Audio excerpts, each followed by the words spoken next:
السلام عليكم ورحمة الله وبركاته. الحمد لله رب العالمين، والصلاة والسلام على سيد المرسلين وعلى آله وصحبه أجمعين. أما بعد، فأعوذ بالله من الشيطان الرجيم. بسم الله الرحمن الرحيم. يا أيها الذين آمنوا لا تدخلوا بيوت النبي إلا أن يؤذن لكم إلى طعام غير ناظرين إناه، ولكن إذا دعيتم فادخلوا، فإذا طعمتم فانتشروا ولا مستخلصين لحديث، إن ذلكم كان يؤذي النبي فيستحيي منكم، والله لا يستحيي من الحق. وإذا سألتموهن متاعا فاسألوهن من وراء حجاب، ذلكم أطهر لقلوبكم وقلوبهم. وما كان لكم أن تؤذوا رسول الله ولا أن تنكحوا أزواجه من بعده أبدا، إن ذلكم كان عند الله عظيما. صدق الله العظيم. وقال رسول الله صلى الله عليه وسلم: إذا دعي أحدكم إلى وليمة عرس فليجب، أو كما قال عليه الصلاة والسلام. கண்ணியத்துக்குரிய அல்லாஹ்வின் நல்லடியார்களே, இஸ்லாமிய சகோதரர்களே, அல்லாஹ் சுப்ஹானஹு வ தஆலா புனிதமான ஜும்மாவுடைய இந்த தினத்திலே ஜும்மாவுடைய கடமை நிறைவேற்றுவதற்காக அல்லாஹ் நம்மை எல்லாம் இங்கு ஒன்று சேர்த்ததை போல் நாளை ஆகிராவிலே ஜன்னத்துல் ஃபிர்தௌஸில் உயர்ந்த சோனபதிலே அல்லாஹ் நம் எல்லோரையும் சேர்த்தருள் புரிவானாக. கண்ணியமிக்க அல்லாஹ்வின் நல்லடியார்களே, 2 மாதத்திற்கும் மேலாக பலஸ்தீனில் கஸாவில் நம்முடைய இஸ்லாமிய சகோதர சகோதரிகள் பல்வேறு சோதனைகளுக்கு உள்ளாக்கப்பட்டு வீடு வாசல்கள் இழந்தவர்களாக, அகதிகளாக, எத்தனையோ குழந்தைகள் அனாதைகளாக்கப்பட்டு, எத்தனையோ பெண்கள் விதவைகளாக்கப்பட்டு, இரவு பகலாக மாறி மாறி ஷஹீதாக்கப்பட்டு கொண்டே இருக்கக்கூடிய இந்த சூழலில் நாம் அவர்களுக்காக துஆ செய்ய கடமைப்பட்டிருக்கின்றோம். நம்மால் முடிந்த அனைத்து உதவிகளையும் அந்த மக்களுக்கு செய்வதை அல்லாஹ் நம் மீது கடமையாக ஆக்கியிருக்கின்றான். எந்த அளவிற்கு இந்த நேரத்தில் கடமை என்று சொன்னால், உடலால் உயிரால் அவர்களோடு சேர்ந்து போராட முடியுமானால் முஸ்லிம்கள் எல்லோரும் வந்து சேர்ந்து போராடுவது கடமையாக இருக்கிறது. முடியாத பட்சத்தில் பொருளாதார உதவிகளை கொண்டு, அதற்கு முடியாத பட்சத்தில் துஆவின் மூலமாக, நாம் எப்பொழுதெல்லாம் இன்பத்தை அனுபவிக்கிறோமோ சாப்பிடுவதன் மூலமாக, சுகமாக தூங்கும் போது, மனைவி மக்களோடு சந்தோஷமாக இருக்கக்கூடிய ஒவ்வொரு கட்டத்திலும், எப்படி நம்முடைய வீட்டில் இப்படி ஒரு நிகழ்ச்சி நடந்தால், ஒரே ஒரு நபருக்கு இது போன்ற ஒரு சோதனை ஏற்பட்டால் எப்படி அந்த குடும்பமே, அந்த சொந்தமே கவலையில் ஆழ்ந்து விடுமோ, அதுபோன்று முழு உலக முஸ்லிம்கள், ஒரு நாடே, ஒரு சமூகமே என அழிப்புக்கு உள்ளாக்கப்பட்டு அநியாயக்கார யூதர்களால், சியோனிச யூதர்களால் இன்று நடத்தப்படக்கூடிய அந்த கொலைகளை தாக்குதலுக்கு எதிராக அல்லாஹ்விடம் நாம் மன்றாடுவது கடமையாக்கப்பட்டிருக்கிறது. அல்லாஹ் அவர்களுக்கு சுகமான வாழ்வை நசீபாக்குவானாக. ஷஹீதாக்கப்பட்ட அவர்களுடைய வீடுகளை அல்லாஹ் சந்தோஷப்படுத்துவானாக. கண்ணியமிக்க அல்லாஹ் நல்லடியார்களே, நாம் இந்த நேரத்தில் சந்தோஷமான கட்டத்தில் இருக்கின்றோம். நமது ஊரிலே அதிகமான குடும்பங்களில் திருமண வைபவங்கள் நடக்கக்கூடிய ஒரு சந்தோஷமான காலகட்டத்தில் இருக்கிறோம். இந்த நேரத்தில் நாம் ஷரியத்தை பேணியவர்களாக நாம் இந்த திருமணங்களை நடத்த வேண்டும். குறிப்பாக திருமணத்தில் செலவு என்பது 2 விஷயம்தான். முதலாவது விஷயம், திருமணம் முடிக்கக்கூடிய அந்த கணவன் தான் யாரை மணப்பெண்ணாக மணக்க இருக்கிறாரோ அந்த பெண்ணுக்காக மகரை வழங்குதல். 2வது, அந்த கணவன் அல்லாஹ்வுக்கு நன்றி செலுத்தும் முகமாக தனக்கு இணையான ஒரு ஜோடியை அல்லாஹ் தனக்கு அமைத்து தந்ததற்கு நன்றி கடனாக வலிமாவை கொடுத்தல். இந்த 2 செலவுதான் ஷரியத்தில் சொல்லப்பட்ட வரவேற்கப்பட்ட செலவாக இருக்கிறது. இந்த 2ம் கூட மகர் கொடுப்பது கூட வசதிக்கு தகுந்தாற்போல் கொடுக்கவும் செய்யலாம். வசதி அதிகமாக இருந்தாலும் கூட நாம் விரும்பிய அளவுக்கு கூடுதலாகவும் கொடுக்கலாம், குறைவாகவும் கொடுக்கலாம். அதை வைத்து யாரும் யாரையும் நாம் தரம் பார்த்து விடுவதோ, அதை வைத்து நாம் பேசுவதோ கூடாது. யார் எவ்வளவு விருப்பமோ கொடுத்துக் கொள்ளலாம். ஆக மகனுடைய விஷயத்திலும் அதே போன்று வலிமாவுடைய விஷயத்திலும் கூட நம்முடைய வசதிக்கேற்ப கொடுக்கணும் செய்யலாம் விசாலமாக, அல்லது வசதி இருந்தும் வலிமாவை குறைத்தும் கொடுக்கலாம். ஆக நாம் இந்த விஷயத்திலே நாம் நடுநிலையோடு ஷரியத்தை விளங்கியவர்களாக நாம் நடந்து கொள்ள வேண்டும். குறிப்பாக கண்ணியமிக்க அல்லாஹ் நல்லடியார்களே, வலிமா கொடுக்கக்கூடியவர்கள் தங்களுடைய நியத்தை சரி செய்து கொள்ள வேண்டும். நாம் குடும்பத்தில் ஊரார் அனைவரையும் அழைத்து கொடுத்தாலும் சரி, அல்லது எளிமையாக நாம் ஒரு சில சகங்களுக்காக அக்கம் பக்கத்தில் உள்ளவர்களை கூப்பிட்டு சுன்னத்தான முறையில் எளிய முறையில் சில சகங்களை வைத்து திருமணம் முடித்தாலும் சரி, இரண்டிலும் நியத் அவசியம். இரண்டிலும் நம்முடைய உள்ளத்தை அல்லாஹ் நோட்டமிடுகின்றான். நாம் எதற்காக இந்த வலிமாவை நிறைவேற்றுகின்றோம்? ஒன்று, இந்த வலிமா எனக்கு ஷரியத்தில் சுன்னத்தாகப்பட்டிருக்கிறது, நான் அல்லாஹ்வுக்கு நன்றி செலுத்தும் முகமாக நான் இந்த வலிமாவை கொடுக்கிறேன் என்பதாக வலிமா கொடுப்பவர்கள் நியத்தை சரி செய்து கொடுக்க வேண்டும்.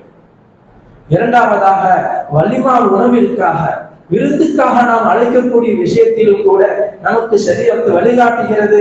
நபி ஸல்லல்லாஹு அலைஹி வஸல்லம் பொதுவாகவே இஸ்லாத்தினுடைய சிறந்த அமலாக ஆரம்ப காலத்தில் மக்காவில் யாரெல்லாம் இஸ்லாத்தை ஏற்றுக்கொண்டார்களோ அப்பொழுதெல்லாம் தொழுகை கடமையாக்கப்படவில்லை.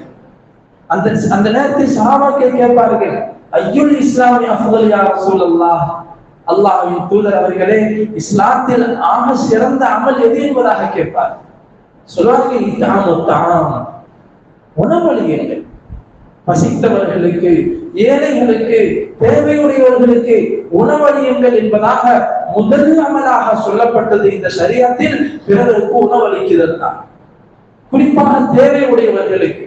பாருங்கள், நாம் எல்லாம் கடந்த சில நாட்களுக்கு முன்பாக சென்னையில ஏற்பட்ட அந்த வெள்ளப்பெருக்கிலே மழையினால் பாதிக்கப்பட்ட சமயத்திலே முஸ்லிம் என்று சொன்னால் அவர் கஷ்டப்படக்கூடிய, மற்றவர்கள் கஷ்டப்படக்கூடிய சமயத்தில் அவருடைய ஈமான் அவருக்கு பிறருக்கு உதவத்தான் சொல்லும். இது ஒரு ஆச்சரியப்படக்கூடிய விஷயம் அல்ல, இது இயல்பான விஷயம். ஆனால் இது பிற மக்களுக்கு, மாற்று மத சகோதரர்களுக்கு இது ஒரு ஆச்சரியமான விஷயமாக தெரிகிறது. முஸ்லிம்கள் இவ்வளவு பரவலமாக, இவ்வளவு தாராள தன்மையோடு தங்களுக்கு கஷ்டம் ஏற்பட்டாலும் கூட அடுத்தவர்களுக்கும் உதவுகிறார்கள் என்பதாக ஆச்சரியமாக பேசுகிறார்கள். ஆனால் முஸ்லிம்களை பொறுத்தவரை இது ஆச்சரியம் அல்ல, இது கடமை. அதனால தான் அல்லாஹ் சுப்ஹானஹு வ தஆலா நமக்கு ஏற்படக்கூடிய ஒவ்வொரு சந்தோஷத்திலும் உணவளிப்பதை தான் கடமையாக ஆக்கியிருக்கின்றார். பெருநாள் என்று சொன்னால் என்னது? ஹஜ்ஜு பெருநாள் என்று சொன்னால் நாம் குர்பானிகளை அடுத்து நாம் ஏழைகளுக்கும் சொந்த பந்தங்களுக்கு கொடுத்து மகிழ்ச்சியை வெளிப்படுத்துகிறோம். நோன்பு பெருநாள் என்று சொன்னால் ஃபித்ராவை ஏழைகளுக்கு கொடுத்து நாம் அந்த ஏழைகளை சந்தோஷப்படுத்துகிறோம். குழந்தை பிறந்து விட்டது என்று சொன்னால் அதற்காக அக்கீகாவை கொடுத்து நாம் சந்தோஷத்தை வெளிப்படுத்துகிறோம். இப்படி ஒவ்வொரு கட்டத்திலும் நாம் திருமணம் என்று சொன்னாலும் அந்த நேரத்திலும் மற்றவர்களை சந்தோஷப்படுத்தும் முகமாக, பிறருடைய துஆவை பெறும் முகமாக விருந்தோம்பல் செய்வதை ஷரியத் சுன்னத்தாக ஆக்கியிருக்கிறது. அதனால இந்த வலிமாவிற்காக அழைக்கக்கூடிய சமயத்தில் அந்த நேரத்தில் நாம் ஏழைகளை மறந்துவிடக் கூடாது. நபி ஸல்லல்லாஹு அலைஹி வஸல்லம் குர்பானியின் விஷயத்தில் சொன்னதை போன்றுதான் குர்பானியில் கொஞ்சமாவது ஏழைக்கு பங்கு போகணும், கொஞ்சமாவது கொடுக்கணும். முழுவதும் ஏழைகளுக்கு கொடுப்பது ஆக சிறந்தது. குறைந்தபட்சம் அதிலிருந்து ஒரு பகுதியாவது ஏழைகளுக்கு போகணும். அறவே ஏழைக்கு கொடுக்காம அவங்க மட்டும் சாப்பிட்டாங்க அந்த குர்பானி கறி என்று சொன்னா அந்த குர்பானி நிறைவேறாது. அதே போன்றுதான் அது அபூ ஹுரைரா ரலியல்லாஹு தஆலா சொல்வார்கள், பேசத்தில் வலிமா, வலிமாக்களில் ஆக கெட்ட வலிமா எதுவென்று சொன்னால் அந்த வலிமாக்களுக்கு செல்வந்தர்கள் மட்டும் அழைக்கப்படுவார்கள். ஒயித்ரகுல் ஃபுகரா, ஏழைகள் உதாசீனம் செய்யப்படுவார்கள். ஏழைகளை அழைக்கவும் மாட்டார்கள், வந்தால் அவர்களை கவனிக்கவும் மாட்டார்கள். அல்லாஹ் பாதுகாப்பானாக. அப்படிப்பட்ட வலிமா தான் ஆக மோசமான வலிமா என்பதாக அது அபூ ஹுரைரா ரலியல்லாஹு தஆலா சொல்றாங்க. கண்ணியமிக்க அல்லாஹ் நல்லடியார்களே, வலிமாவை கூப்பிடக்கூடிய நேரத்தில், அதற்கான அழைப்பு கொடுக்கக்கூடிய சமயத்தில் நாம் இந்த விஷயத்தை கவனத்தில் வைத்தவர்களாக, அக்கம் பக்கத்தில் இருப்பவர்கள், சொந்த பந்தத்தில் உள்ளவர்கள் நாம் எந்த அளவுக்கு கொடுக்கின்றோமோ அந்த அளவில் ஏழைகளின் பங்கை நாம் சேர்த்துக் கொள்ள வேண்டும். அதே போன்று கண்ணியமிக்க அல்லாஹ் நல்லடியார்களே, நாம் யார் அழைக்கப்படுகிறார்களோ அழைக்கப்படுபவர்கள் அவர்கள் உணவுக்காக வலிமாவிற்கு செல்லுவது வலியுறுத்தப்பட்ட சுன்னத்தாக. வலிமாவுடைய அழைப்புக்கு உங்களை அழைத்தார்கள் என்று சொன்னால் நபி ஸல்லல்லாஹு அலைஹி வஸல்லம் சொன்னார்கள், நீங்கள் நோன்பாளியாக இல்லாத பட்சத்தில் நீங்கள் கண்டிப்பாக அந்த வலிமாவிற்கு பதில் சொல்லியாக வேண்டும். சில உலமாக்கள் கட்டாயம் என்று சொல்லி இருக்கிறார்கள். வலிமாவிற்கு பதில் சொல்வது கட்டாயம்.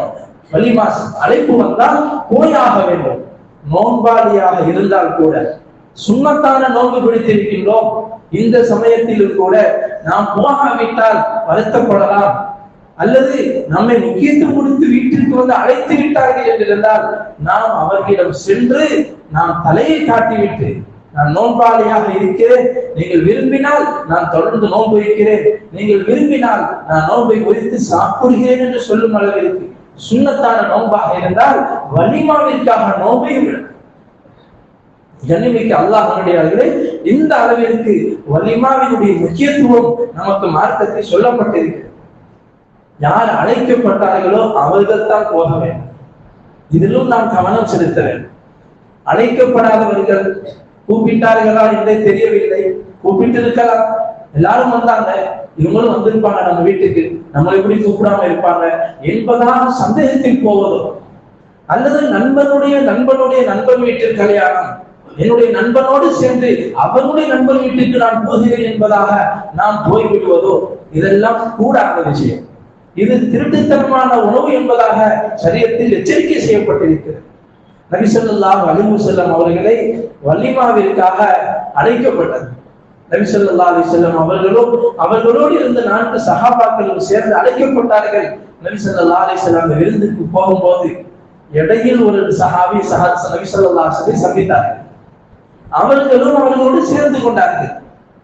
நபி ஸல்லல்லாஹு அலைஹி வஸல்லம் அந்த வீட்டு வாசலில் நின்று அந்த வீட்டின் உரிமையாளரை கூப்பிட்டு சொன்னார்கள், நீங்கள் எங்களில் சிலரை தான் அழைத்தீர்கள், இப்பொழுது என்னோடு ஒரு நண்பர் சேர்ந்து கொண்டார், இவரையும் அழைத்து உங்கள் வீட்டுக்கு வரலாமா என்று அனுமதி கேட்டு அவர் அனுமதி கொடுத்த பிறகுதான் அந்த இடையில் வந்து சேர்ந்தவரையும் உணவிற்கு அழைத்துக் கொண்டார்கள். இந்த அளவிற்கு நாம் நம்முடைய விருந்தாளிகள் யார் வந்தாலும் கூட அவர்களுக்கும் அந்த வீட்டில் நாம் வலிமாவில் கலக்க வேண்டுமானால் நாம அழைத்து சென்று சகநிலை சேர்த்து விடக்கூடாது. அந்த வீட்டுக்காரரிடம் அனுமதி பெற வேண்டும், ஒரு வார்த்தை சொல்லிவிட வேண்டும். ஆனா இந்த விஷயத்தில் நாம் கவனம் செலுத்தியவர்களாக, ஏனென்று சொன்னால் உணவு இருக்கிறது, இது ஹலாலாக ஆக வேண்டும். இது போன்று நாம் ஹராமான முறையில நாம் இது ஹராம் என்றே விளங்காமல் எதுவும் நம்ம தெருவிலே பக்கத்து வீட்டில் கல்யாணம் என்பதற்காக நாம் சாப்பிட்டு விடக்கூடாது, அது ஹலாலாக வேண்டும். இது போன்ற விஷயத்தை நம்முடைய பிள்ளைகளுக்கு நாம் சொல்லிக் கொடுக்க வேண்டும். சில சமயங்களில் குழந்தைகள் சிறுவர்களாக சேர்ந்து அவர்களாக போய்விடுவார்கள், அறியாமையின் காரணமாக சந்தோஷத்தில் போய் சாப்பிட்டு விடுவார்கள். அதெல்லாம் நாம் பெற்றோர்கள் தந்தைமார்கள் பிள்ளைகளுக்கு விளக்க வேண்டும். நம்மை கூப்பிட்ட வீட்டுக்கு நாம் செல்ல வேண்டும், நம்மை கூப்பிடாதவர்கள் வீட்டுக்கு பகையின் காரணமாக அல்ல, அதையும் நாம் உணர்த்த வேண்டும். நம்மை கூப்பிடவில்லை என்பதற்காக அவர்கள் சண்டைக்காரர் என்பதாகவோ அவர் நமக்கு பகைமைக்காரர் என்பதாகவோ நாம் முடிவு செய்யவும் கூடாது, அந்த எண்ணமும் உள்ளத்தில் வரக்கூடாது. என்னைக்கு அல்லாஹ்வுடையவர்களே, இது விஷயத்தின் உள்ளத்தை நாம் மிகவும் பக்குவமாக வைக்க வேண்டும். அற்பமான விஷயங்களுக்காகவெல்லாம் ஒருத்தர் பகைக்கக்கூடிய நிலைமை இது போன்ற கட்டங்களில் ஏற்படும். மறதியால் சிலரை விட்டிருக்கலாம், அல்லது நம்மை அவருடைய திருமணத்தை கூப்பிடவில்லை என்பதற்காக நாம் அவரை கூப்பிடாமல் இருப்பது, இது போன்ற விஷயங்களையும் நாம் தவிர்க்க வேண்டும். இது போன்ற சந்தோஷமான கட்டங்களில் அருந்து போன சொந்தங்கள் சேருவதற்கு நாம் காரணமாக ஆக்கிறோம் என்றால் அது பரக்கத் நிறைந்த வலிமாவாக ஆகிவிடும். அதே போன்று ஒரே நேரத்தில் 2 வலிமாக்கள் 2 இடத்தில் நமக்கு அழைப்பு கொடுக்கப்பட்டிருக்கிறது. நாம் எங்கே செல்வது? யார் முதலில் அழைத்தார்களோ, அதுவும் ஷரியத்தில் சொல்லப்பட்டிருக்கிறது, ஹதீஸிலே வருகிறது, யாரும் உங்களை முதலில் அழைத்தார்களோ அங்கு நீங்கள் செல்லுங்கள் என்பதாக. ஆக இது போன்ற உணவினுடைய அழைப்பின் விஷயத்திலும் நாம் சாப்பிடுகின்ற விஷயத்திலும் ஒழுக்கத்தை பெற வேண்டும். அதே போன்று நாம் ஒரு விருந்து சாப்பிட்டோம் என்று சொன்னால் எது நமக்கு முன்பாக வைக்கப்படுகிறதோ அதை நாம் சந்தோஷமாக சாப்பிட்டு அவருக்கு துஆ செய்ய வேண்டும். இதில் நாம் குறை காண்பது, அதை பற்றி நாம் விமர்சிப்பது, இதை விட அது சிறந்தது என்பதாக சொல்லுவது, நபி ஸல்லல்லாஹு அலைஹி வஸல்லம் அவர்களை பற்றி அபூ ஹுரைரா রাদিয়াল্লাহு தஆலா சொல்வார்கள், மஆப ரசூலுல்லாஹி ஸல்லல்லாஹு அலைஹி வஸல்லம் தாமன் கத்து இன்ஷ்தஹா அகல வ இதா கரிஹ தரக. நபி ஸல்லல்லாஹு அலைஹி வஸல்லம் உணவை பற்றி ஒரு சந்தர்ப்பத்தில் கூட குறை சொன்னதே கிடையாது. உணவை பத்தி குறை சொன்னதே கிடையாது வாழ்க்கையில. சில நேரத்தில் பிடிக்காத உணவு நபி ஸல்லல்லாஹு அலைஹி வஸல்லம் முன்னாடி வைக்கப்பட்டுச்சு. உடும்பு கறி ஷரியத்தில் ஹலாலாக்கப்பட்டிருக்கிறது. நபி ஸல்லல்லாஹு அலைஹி வஸல்லம் அவர்களுக்கு உடும்பு கறி சமைக்கப்பட்டு முன்னால் வைக்கப்பட்டது. நபி ஸல்லல்லாஹு அலைஹி வஸல்லம் அதை பார்த்து முகத்தை சுளிக்கவில்லை. இது ஹராம் என்று ஹலாலாக இருப்பதனால் ஹராம் என்று சொல்லவும் இல்லை. சொன்னார்கள், இதை நான் விரும்ப மாட்டேன், நீங்கள் சாப்பிடுங்கள் என்பதாக சொல்லிவிடுவார்கள். அதே போன்றுதான் நபி ஸல்லல்லாஹு அலைஹி வஸல்லம் அவர்கள் விரும்பினால் சாப்பிடுவார்கள், விரும்பாவிட்டால் அதை விட்டு நகர்ந்து விடுவார்கள். முகத்தில் கூட வெறுப்பை காட்டக்கூடாது. ஆனால் அல்லாஹ் மன்னிக்க வேண்டும்.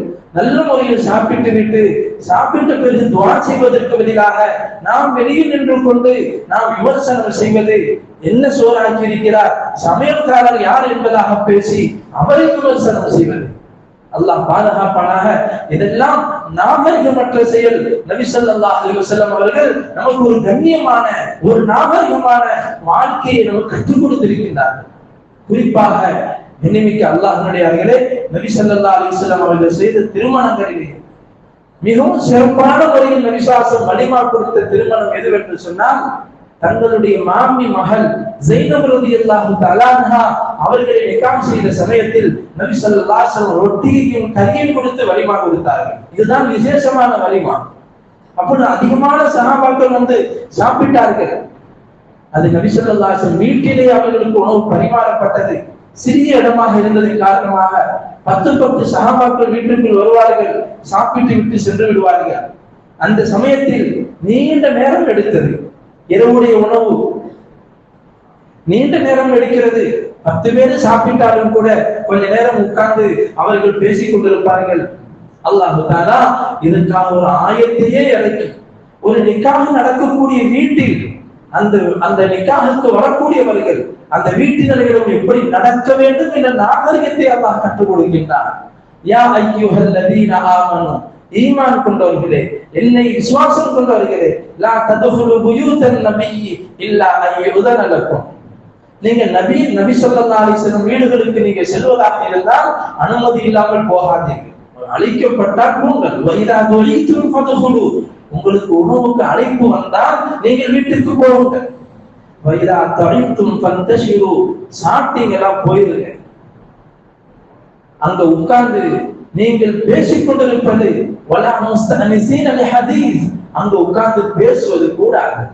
திருமண வீட்டில் அமர்ந்து நீண்ட நேரங்கள், குறிப்பாக பெண் வீட்டில் கணவன் மனைவியை சேர்த்து விடுவதற்காக அந்த குடும்பத்தார்கள் சேர்ந்திருப்பார்கள் அல்லவா, அந்த சமயத்தில் அந்த திருமண தம்பதிகளை சந்திப்பதற்காக உடன் இருப்பவர்கள், அவர்களுடைய உற்றார் உறவினர்கள், குறிப்பாக நண்பர்கள் விரைவாக அவர்களை விடுவதற்கு முயற்சி செய்ய வேண்டும். அவர்களை கைது செய்யக்கூடாது. அதைதான் அல்லாஹ் இங்கு சூசகமாக சுட்டிக்காட்டுகின்றான். சஹாபாக்கள் அப்படி சிரமம் கொடுக்க வேண்டும் என்பதற்காக அமரவில்லை. அவர்கள் உட்கார்ந்ததெல்லாம் கொஞ்சம் சந்தோஷமாக சாப்பிட்டோம், கொஞ்ச நேரம் பேசுவோம் என்பதாகத்தான். அதே அல்லாஹ் கண்டித்தார். ஆனால் இன்று அவர்களை பிரிக்க வேண்டும், தாமதமாக மனைவியை சந்திக்க வைக்க வேண்டும் என்ற நெய்யத்திலே நண்பர்கள் இப்படி செய்வார்களே, ஆனால் அல்லாஹ்வுடைய நேரடி கட்டளைக்கு எதிராக நடக்கிறார்கள். இன்னதாலிக்கும் கான யுதின் நபிய ஃபயஸ்தஹி மின்கும் வல்லாஹு லா யஸ்தஹி மினல் ஹக். அல்லாஹ் சொல்லுகிறான், இந்த நேரத்தில் அந்த திருமணம் முடித்த மாப்பிள்ளை அவர் அதை பேச சொல்ல வெட்கப்படுவார். இதெல்லாம் போங்கப்பா, நேரம் ஆயிடுச்சு, நம் மனைவியை பார்க்கணும் என்று புதுமண தம்பதியாக இருக்கக்கூடிய அந்த கணவன் சொல்லுவதற்கு வெட்கப்படுவார். ஆனால் அல்லாஹ் சத்தியத்தை சொல்ல வெட்கப்பட மாட்டான். அந்த நபி இந்த நேரத்தில் புது மாப்பிள்ளையாக இருக்கிறார்கள், இந்த சமயத்தில் யாரும் வீட்டில் அதிக நேரம் எடுக்காதீர்கள், சாப்பிட்டால் சென்று விடுங்கள் என்பதாக அல்லாஹ் உபதேசிக்கின்றார். இஷாவிற்கு பிறகு உண்டான நேரம் கணவன் மனைவிக்கான நேரம் அது. அந்த நேரத்தில் நாம் வீணான அரட்டைகளில் ஈடுபடுவது, நேரங்களை கழிப்பது, நடுநீசுவதை விழுத்திருப்பது, இதெல்லாம் மற்றவர்களுடைய துஆ கிடைக்காமல் போகிறது. ஆகவே கண்ணியமிக்க அல்லாஹ்வுடையவர்களே, இந்த விஷயத்தை அல்லாஹ் குறிப்பாக குர்ஆனிலே திருமண நாளில் நடந்து கொள்ள வேண்டிய ஒழுக்கங்களை நமக்கு அல்லாஹ் கற்றுத் தருகின்றார். குறிப்பாக அந்த சமயத்தில் கலப்படங்கள் ஏற்பட்டுவிடக் கூடாது. ஆண் பெண் கலப்படத்தை இஸ்லாம் வன்மையாக கண்டிக்கிறது. மஸ்ஜிதிலும் சரி, வீட்டிலும் சரி, நிக்காஹினுடைய நிகழ்ச்சி நடப்பதாக இருந்தாலும் சரி, அல்லாஹ்வினுடைய கிருபையினால் நமது ஊரிலே சிறு மக்கா என்று ஒரு காலத்தில் சொல்லப்பட்டது. அல்லாஹ் அது போன்ற சூழலை திருப்பி தருவானாக. இதெல்லாம் சொல்லப்பட காரணம் என்னவென்று சொன்னால், முன்னால் இருந்த உலமாக்கள் ஒரு சூழலை உருவாக்கி வைத்தார்கள். பெண்களுக்கு உணவு ஏற்பாடு என்று சொன்னால் அது துஹருக்கு பிறகு சாப்பிட்டு அவர்கள் சென்று விடுவார்கள். பிறகு துஹருக்கு பிறகு ஆண்கள் சாப்பிடுவார்கள். மையத்திலும் கூட மகரமான ஆண்கள் தான் தங்களுடைய அந்த பெண்களை பார்க்க முடியும். எல்லா ஆண்களும் ஒரு மையத்தான பெண்ணை பார்க்க இயலாது என்ற நிலை இன்று வரை நம்முடைய பகுதியில் இருக்கிறது என்று சொன்னால், இதெல்லாம் நம்முடைய முன்னோர்கள் நமக்காக ஒரு மைதானத்தை உருவாக்கி தந்தார்கள். அதை நாம் கட்டி காக்க வேண்டும். இது அல்லாஹ் விரும்பக்கூடிய சட்டங்கள். அதனால அல்லாஹ் இந்த வசனத்திலே சொல்லும் போது அல்லாஹ் சொல்லுவான், ஃபஸ்அலுஹுன்ன மதாஅன் ஃபைதா சஅல்துமுஹுன்ன மதாஅன் ஃபஸ்அலுஹுன்ன பிவராஇ ஹிஜாப். நபி ஸல்லல்லாஹு அலைஹி வஸல்லம் மனைவிமார்கள் இருக்கக்கூடிய வீட்டுக்குள் விருந்துக்காக நீங்கள் வந்தால் கூட அந்த நபி ஸல்லல்லாஹு அலைஹி வஸல்லம் மனைவிமார்களிடத்தில் நீங்கள் நேரடியாக முகம் பார்த்து நீங்கள் எதையும் கேட்கக்கூடாது. அங்கு அல்லாஹ் ஹிஜாபுக்கு பின்னால், மரத்துக்கு பின்னால் நீங்கள் பரிமாறிக் கொள்ளலாம். விருந்து போன்ற சமயங்களில் ஆண் பெண் கலப்படம் ஏற்பட்டு விடுகிறது. இது போன்ற விஷயங்கள் நம்முடைய வீட்டில் ஏற்பட்டு விடக்கூடாது. கணவன் மனைவி சந்திக்கக்கூடிய அந்த முதல் சந்திப்பிலும் கூட, சேர்த்து விடக்கூடிய சமயத்திலும் கூட அந்த மகரம் அல்லாத பெண்கள் அந்த மனவகையில் இல்லாமல் நாம் பார்த்துக் கொள்ள வேண்டும். என்று சொன்னால் வாழ்க்கையின் அஸ்திவாரம் என்பது திருமண நாள் தான். அந்த வாழ்க்கையின் அஸ்திவாரத்திலே இஸ்லாம் பேணி பாதுகாக்கப்படவில்லை என்று சொன்னால், அந்த ஹராம்கள் நடக்குமேயானால் கண்ணியமிக்க அல்லாஹ்வுடைய அஸ்திவாரம் ஆட்டம் கண்டு விட்டால் என்ன என்பதை நாம் புரிந்து கொள்ள வேண்டும். ஆகவே நடக்கக்கூடிய திருமணங்களை சுன்னத்தான முறையில் ஷரீஅத்தை பேணியவர்களாக நடப்பதற்கு அல்லாஹ் தௌஃபீக் செய்வானாக. எல்லாருடைய வாழ்க்கையிலும் அல்லாஹ் பரக்கத் செய்வானாக. எல்லாருடைய வாழ்க்கையிலும் அல்லாஹ் ஒற்றுமையும் ஒருவருக்கு ஒரு புரிந்து வாழும் தன்மையும் அல்லாஹ் நசீபாக்குவானாக. உலகத்தில் எங்கெல்லாம் முஸ்லிம்கள் பாதிக்கப்பட்டிருக்கிறார்களோ, சர்மத்திற்குள்ளாக இருக்கிறார்களோ, வீடு வாசல்களை இழந்து பிள்ளைகள் எல்லாம் அனாதைகளாக விதவைகளாக இருக்கக்கூடிய அந்த பலஸ்தீன மக்களுக்கு அல்லாஹ் பொறுமையையும் மிகுந்த கூலியும் அல்லாஹ் நசீபாக்குவானாக. ஆமீன். வ ஆகிரு தஅவானா அல்ஹம்துலில்லாஹி ரப்பில் ஆலமீன். அஸ்ஸலாமு அலைக்கும் வ ரஹ்மத்துல்லாஹி.